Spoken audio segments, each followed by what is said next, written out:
got talent. Gotta go. Whoa. Big time. Thinking about the honey money on my mind. Gotta blow. Cash. Whoa. It's time. Thinking about a car, a boat, and crib to buy my mom's. Got a folk. I'm a folk.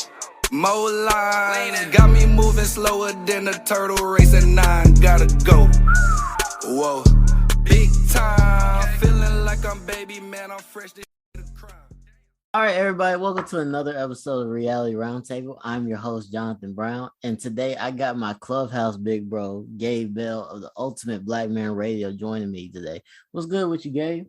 Man, I'm chilling. I am chilling. Jonathan, what's up with you? Man, I just wanted to get you on, see what we could talk about today, man. I hear you. Yeah, but first question I gotta ask you is, like, who are you and why did you start Ultimate Black Man Radio? All right, so for those that don't know me, my name's Gabe, and I am the host, creator of Ultimate Black Man Radio. It's a podcast, YouTube channel, and I guess I'm on Clubhouse now. And I try my best to bridge the gap between Black men and Black women. When I first started this channel was actually for men.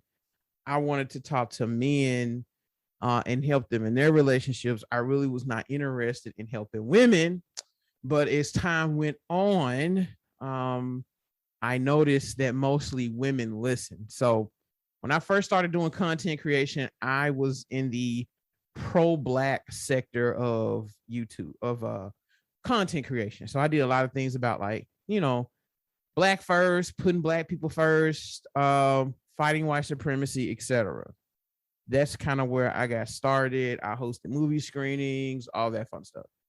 But it wasn't until I read Black Labor, White Wealth and Dr. Frances Cress Welsing's The ISIS Papers that I realized that in order for Black people to move forward, they had to fix their relationship dynamics. The reason we were so far behind is because the Black family dynamic and the Black family structure was broken. So when I realized that, I came across Nicole Michelle and I began to help her with her YouTube channel. She did amazing things with that, still doing amazing things. And people encouraged me to try and do my own YouTube channel and everything. People have been telling me for years I should do a podcast, YouTube channel, all that fun stuff, right? But I never did. But here I am. And when I got on Clubhouse, I was in the Ask a Black Man Anything room a lot of times. That's how a lot of people know me, is I was in their room with King Art and all those brothers. And I always had usually the most controversial talking points. So that's how a lot of people know me. And again, I started this channel for men, but I noticed that mostly women followed and listened. And it didn't matter how hard I went on women. I could cook them, tell them they was going to be single and they was going to be, cat ladies, and they were going to be wearing combat boots. It did not matter how hard. I could play all the noises, all that stuff. They always came back. It was the oddest thing to me. So, even though I do focus on the family, I do content for men and women. A lot of my content nowadays is catered more towards women, as they are the ones, to me, that are actually trying to improve and get better. So that's kind of how I got started. And within your rooms, you're somebody who you push traditional values. What made you want to start pushing traditional values? So again, when we look at the family dynamic, the family household, our community is mostly matriarchal, meaning the women lead it and they are led, and there's no father around usually.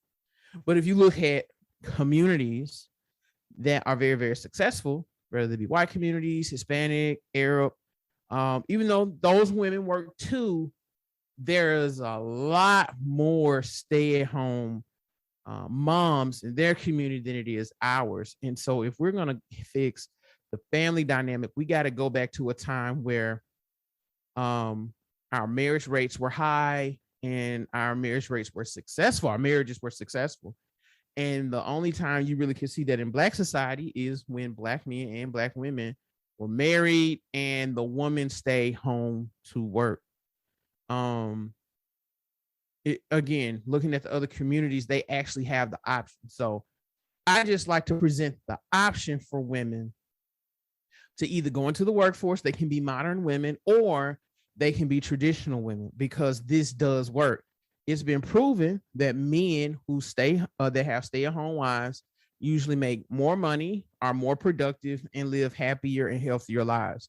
These are studies, over the last 20, 30 years that have shown this. Now, again, feminism and white supremacy have told Black women that their place is in the workforce. In fact, there was a law during Jim Crow that that actually told Black women they could not be stay-at-home wives, that they had to go to work.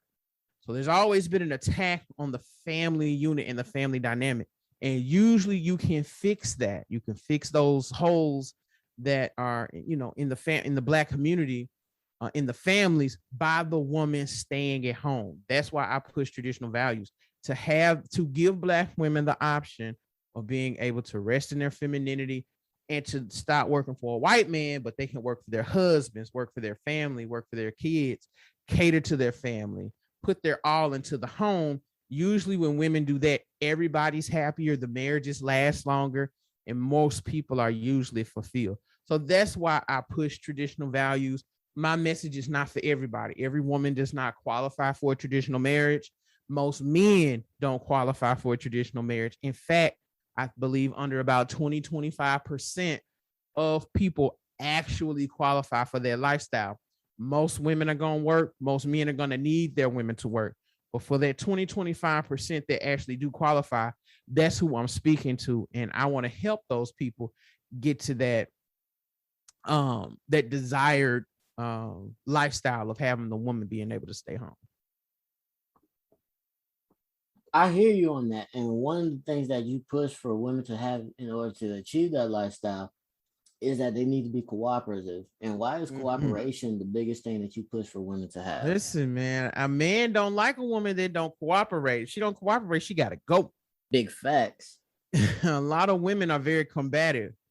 So these women want these men to pay bills and pay the cost to be the boss and put them in the suburbs of, XYZ major city in America and have the kids go to the best public schools or the best private schools, or allow them to stay home and, homeschool the kids. Well, there's a cost to that. You have to give up some of your autonomy and you have to cooperate. You can't be telling these men you need them to do all this stuff, and then you're walking around here with a smart mouth, flip attitude. Okay, nobody tell you nothing. You can't fall in line and follow the leadership of your man. No, if you can't cooperate, that's cool. Just go be a modern woman, be in a modern relationship.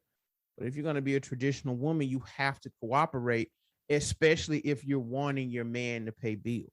You have to. Even in modern dynamics, you got to cooperate to a degree, because men don't like women that are combative. That's why a lot of our sisters are single. Too many of them like to fight. And I know they've been fighting all their life.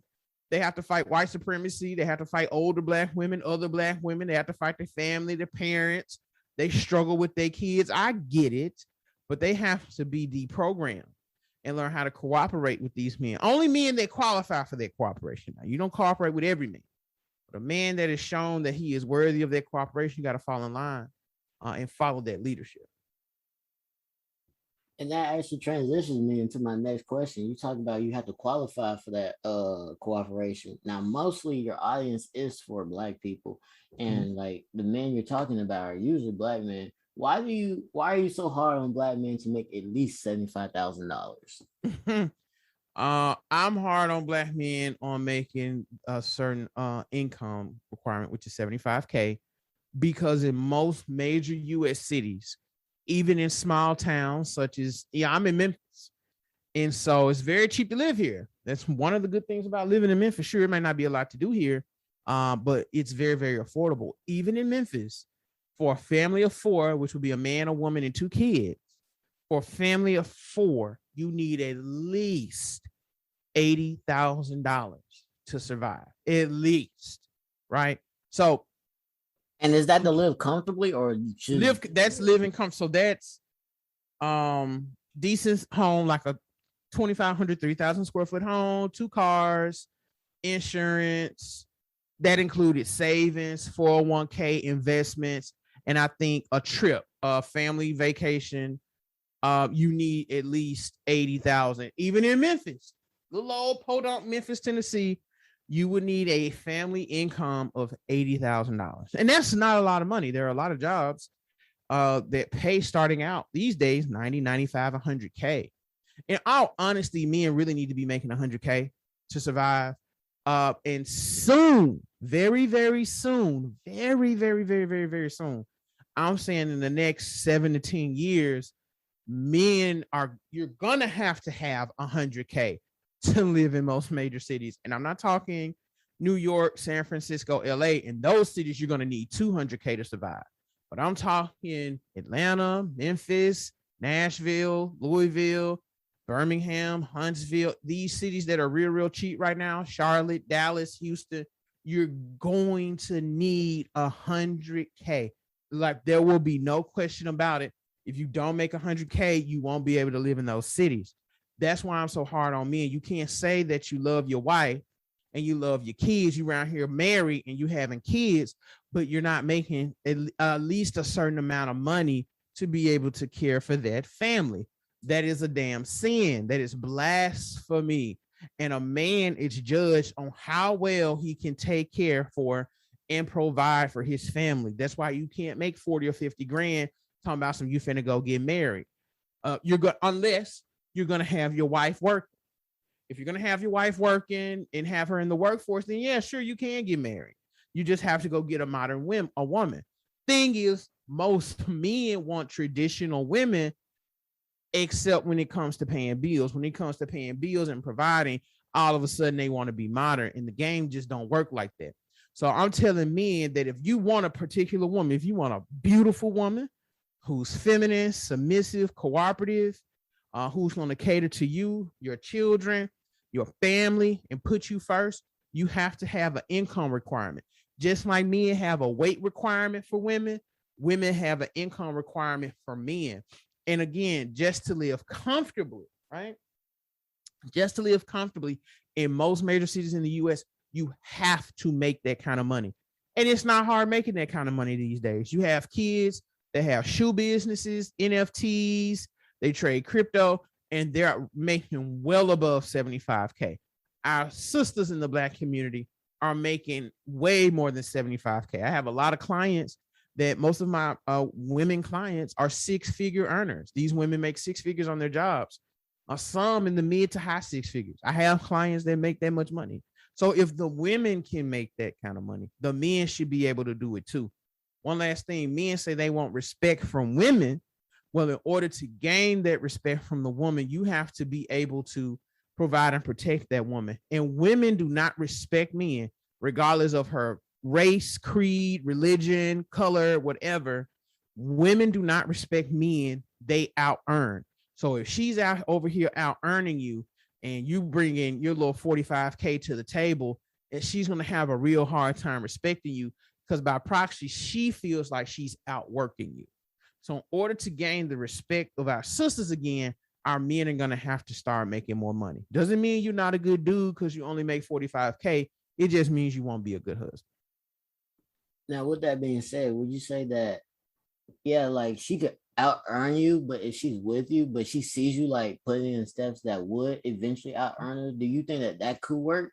Sure. Yeah. I mean, if she sees that you got a vision and you working hard and you may be at 50K, but she sees your path that you've laid before her and yourself, then yeah.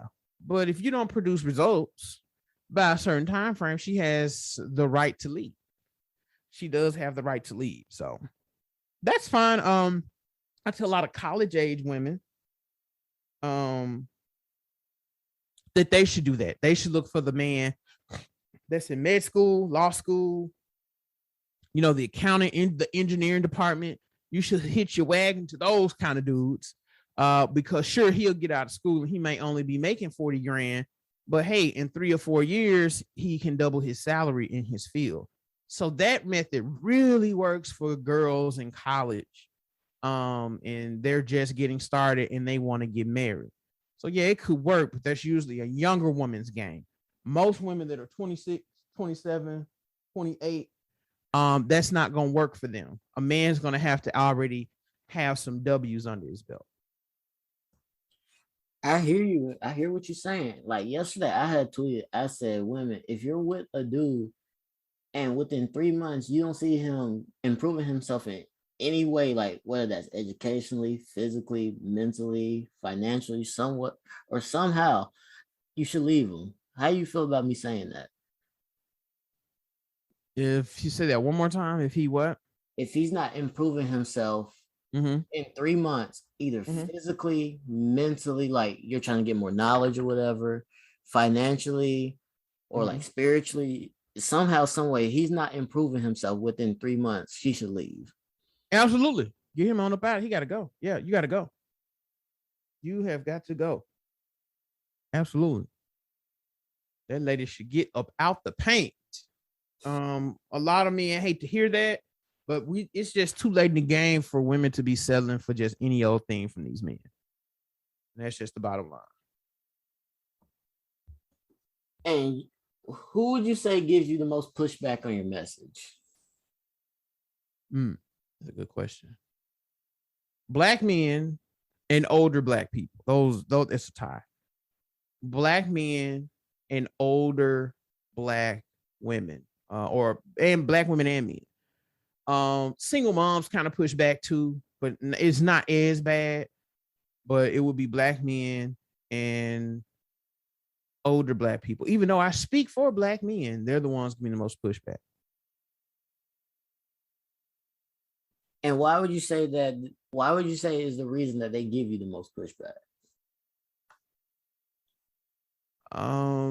Because most men hate to be criticized. They hate looking at themselves in the mirror because it makes them feel like a failure, and men have egos.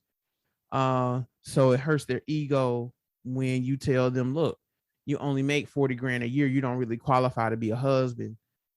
Or you don't like that doesn't make you a good man, or that makes you less than, or you're not qualified to be high value because you don't make X amount of dollars. A lot of men hate hearing that. A lot of men hate hearing that the reason black women aren't cooperating is because we haven't demanded that they do by putting in work. They hate hearing that. It's very reflective. And it hurts when someone else is telling you you don't qualify for X, Y, Z based off what you've produced and built.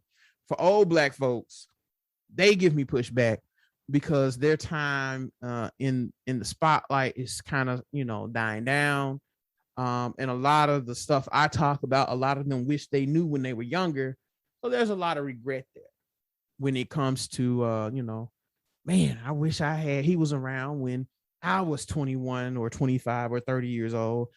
My life would be a lot different. So a lot of them are just hating. They're a little bit angry, and they take that anger out on me and push back against my message. Now they definitely get cooked, but that's why they give me the most podcasts, especially those two groups. And with that being said, like you talk about men need to make more, and they give you they give you pushback for your message. Like, what are some ways you think that? What are some actions that you say that we could take to try to make more money? And what are some things that you implement yourself when it comes to making more money? Well, first and foremost, any hobby that you have can usually be monetized. So I'll just start with the hobbies. If you're a gamer and you have a personality, you can do Twitch.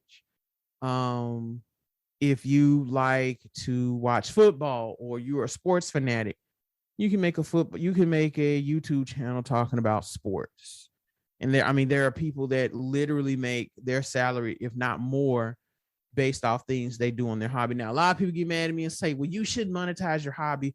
Well, if you're going to be doing the hobby anyway, there's nothing wrong with putting in a little extra effort and monetizing the hobby, even if you only make $500, $1,000, $2,000 extra a month from that, that puts you in a whole different tax bracket when you're making an additional $12,000 to $24,000 a month, or a year rather. Okay, so that's first. Second, Black men need to develop their skills. I'm really big on tech. I tell men they need to look into Salesforce, cybersecurity, coding.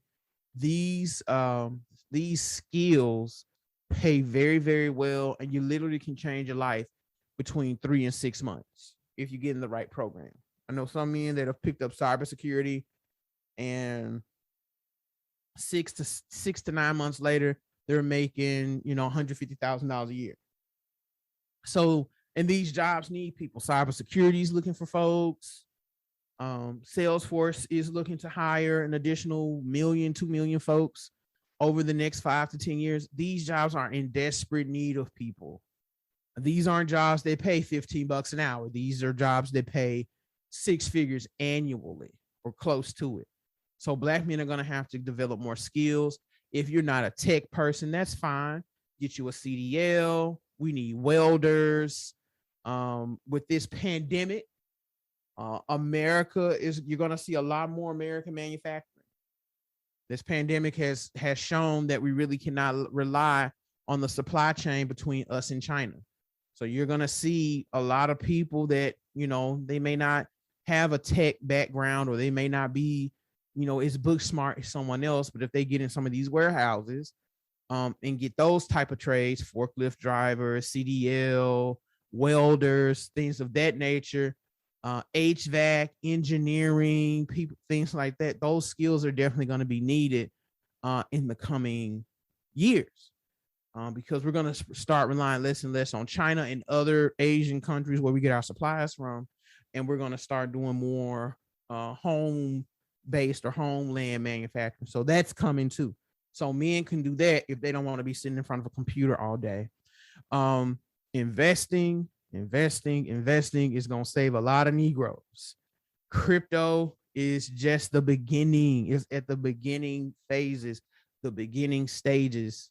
Don't look up 10 years from now and everybody that got into crypto are millionaires. Like this, what we're getting into with crypto, fintech, things like that is going to create a wave of new millionaires and billionaires.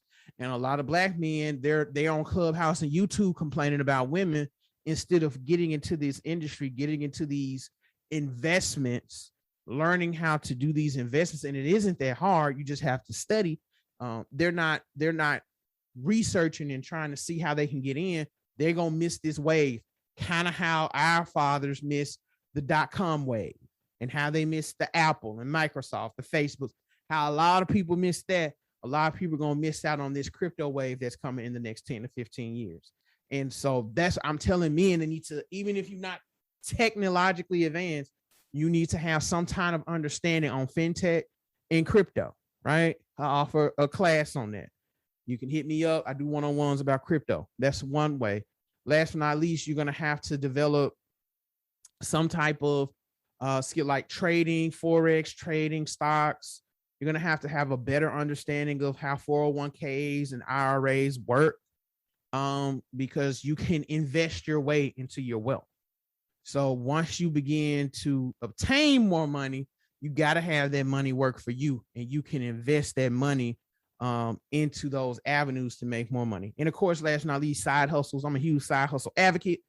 So selling sneakers, raking yards, cutting grass, washing cars, whatever it may be, have your little side hustle. Even if you only make an additional $10,000, $20,000, $30,000 from your side hustle, if you make $50,000 a year and you make $30,000 from your side hustle, that's 80 grand right there. So, a whole different tax bracket just from the extra, from the side hustle. So men are going to have to come up off not doing things.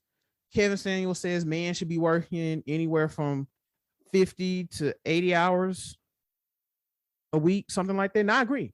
I don't think a man should kill himself, but a man should really be putting in about 60 hours a week working, especially when you're young. If you're under 40, you got to grind. So as you age, you can kind of slow down a little bit because your body's going to be telling you, hey, bro, you're going to have to slow down. But Those are what I tell men to do, especially when you young. Get it in now, so when you older, you don't have to worry about retirement. We're gonna have a lot of homeless men over the next few years.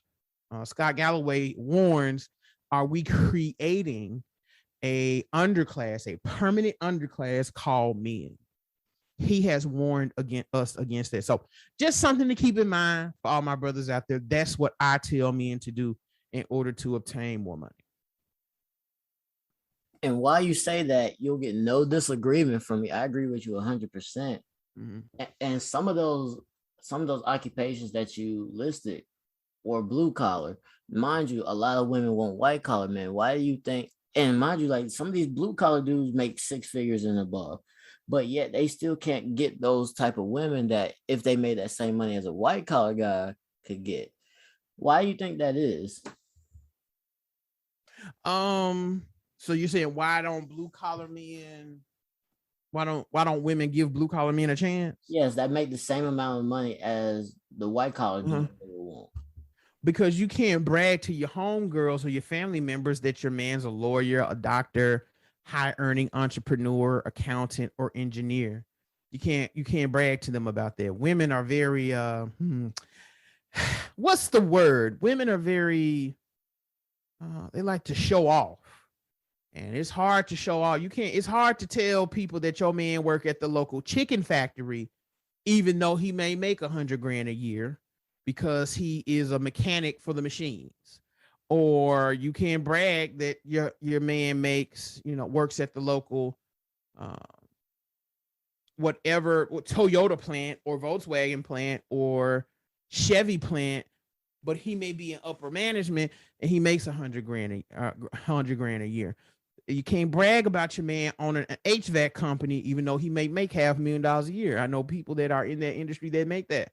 You can't. Women like to brag and they like to show off. And lawyer and doctor looks a little bit better than mechanic or HVAC guy or plumber. That's what that all boils down to. Women gonna have to get up off that too, or they're just gonna be by themselves. They'll just be, cat ladies. So the choice is theirs when it comes to that. And I asked you that because when Nicole does those marriageability rooms and YouTube be up there, most of them will sit there and Nicole will ask them, what kind of dude do you want? And like it's rare that you hear them say blue collar. They either say like high earning white collar or entrepreneur. But the way that I see it, a lot of them like really wouldn't be able to like handle the type of schedule that a high earning white collar or entrepreneur dude would be able to give them, because I don't think they can handle the type of schedule that they will have, because if you're doing things like that, that's going to take a lot of time away from them. And women really require a lot of time. What do you think of me saying that? You're right. You're absolutely right. Again, if Black women want to be married, like they say they do, right? If they really truly want to be married, they're gonna have to come up off that goofy stuff. We're kind of entering a shift here as far as occupations go. So is robots and machines can only do so much. They can only do so much. So there'll always be, especially in the immediate future, in the next, while we live anyway, there's going to be some type of demand for some type of manual labor. And so again, as these men are obtaining these different trades and they're making this kind of money, if women are going to be, if they want to be married like they say they want to be, they're going to have to start adopting or getting with these men that have these, I guess, what they call quote unquote blue collar jobs or lower level jobs, even though they're not really low level. They're actually kind of high level. You have to have a lot of skill to do a lot of them. So, and I appreciate you saying that, because your rooms are really pro blue collar. And And when it comes to picking men, you recently put out a vetting guide to help women in that process. And what is the purpose of your vetting guide? And what do you what do you hope to see come from your vetting guide being out? I hope women will be able to choose healthy and whole partners and stop wasting their prime years away on losers, degenerates, and bums. Too many times our sisters are out here wasting prime years away, good years that they have, the years they should be using to get with men that are achieving a lot in their lives. A lot of women waste years dealing with losers, bums, degenerates, goofies, broke men. And by the time that they wake up and realize, hey, this isn't the way, I got to change, it's too late in the game. It's way too late. A lot of them end up aging themselves out of a good potential partner. And so what I'm hoping the vetting guide does is kind of help guide these women to picking and choosing better men. A lot of women that come on my clubhouse stages, the number one question I was always getting asked was, how do you vet men? How do you vet men? Could you help me vet men? And so that's why I wrote the vetting guide, so I can help them vet men. It's part 1 of 3. There are 2 other additions I'm going to add in the coming months. But I did this to help them avoid being used and being abused by men who don't really have their best interests at heart. Our women are taking too many L's when it comes to this relationship game. And so that's why I wrote that vetting guide, to kind of assist them in choosing better partners. Well, that kind of like led into my next question, which is like, is there anything that you were working on that you would be able to tell people about? But you already say you were working on. I got a lot of stuff I'm working on, man. So I am working on those other 2 editions. I'm actually working on a vetting guide for men, because men need to know how to vet too. And I'm also working on a book. So this is a big project where I kind of talk about why I feel Black women are single in America. I actually had a post go viral a couple years ago, and I'm actually going to go through the talking points of that post, and I'm going to write a whole book on it. So that's going to be the big one.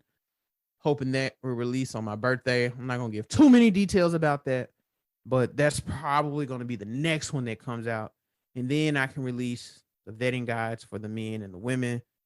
And I'm also working on some courses for men and women. So y'all be on the lookout for that too. I'm busy. I got a lot going on. But yeah, I'm working on those as well. And your vetting guys right on time, especially with this whole Sierra's prayer that came. Oh my God. Oh my God. Ladies, get your own prayer. Get my vetting guide. Let that be Sierra's prayer, okay? Because if it's not, meow, meow, meow, meow, that's gonna be you. Yo, I am dead, man. But yeah, man, I appreciate you coming on my podcast, man. This meant a lot right here, bro. Not a problem, man. Just hit me up. I'm always down to talk to the family that support me. So I appreciate you inviting me on. And, you know, if you need me again, just holler at me. I'll come through. Yes, sir. All right, everybody. That's been another episode of Reality Roundtable. I appreciate you for joining me, and I'm out.